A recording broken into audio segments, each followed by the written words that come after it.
लोक नेहमी विचारतात, तुला एवढं मोटिवेशन कुठून मिळतं? आणि मी मनात हसते. कारण खरं सांगायचं तर माझ्याकडे मोटिवेशन नसतंच. अनेकदा काही दिवस असे असतात जेव्हा मन थकलेलं असतं, शरीर थकलेलं असतं आणि आयुष्यसुद्धा जरा जास्तच अवघड वाटत असतं. पण तरीही मी पुढे जाते, कारण माझ्याकडे थांबण्याचा पर्याय नाही. मी जर थांबले तर माझी स्वप्न थांबतील. मी जर थांबले तर माझी केलेली मेहनत वाया जाईल.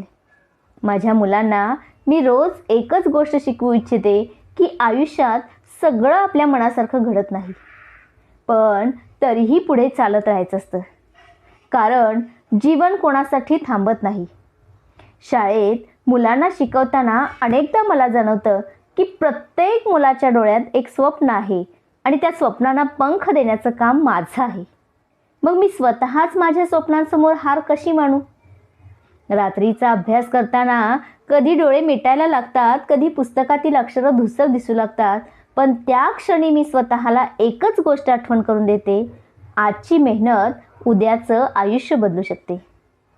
कधी व्हिडिओवर व्ह्यूज येत नाहीत, कधी खूप येतात, पण आता मला व्ह्यूजपेक्षा एक गोष्ट जास्त महत्त्वाची वाटते, ती म्हणजे मी हार मानलेली नाही. कारण प्रत्येक अपलोड झालेला व्हिडिओ मला सांगतो, तू अजून मैदानात आहेस. आयुष्यात जिंकणारे लोक नेहमीच मजबूत नसतात, पण ते हार मानण्यास नकार देतात. त्यामुळे आज जर तुम्हालाही मोटिवेशन वाटत नसेल तर स्वतःला जबरदस्तीने आनंदी दाखवू नका. फक्त एक पाऊल टाका. फक्त आजचा दिवस पूर्ण करा. फक्त आज हार मानू नका. उद्याचं उद्या पाहू.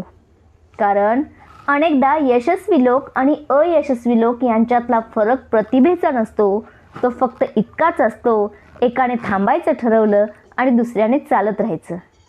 आणि मी चालत राहायचं ठरवलं आहे.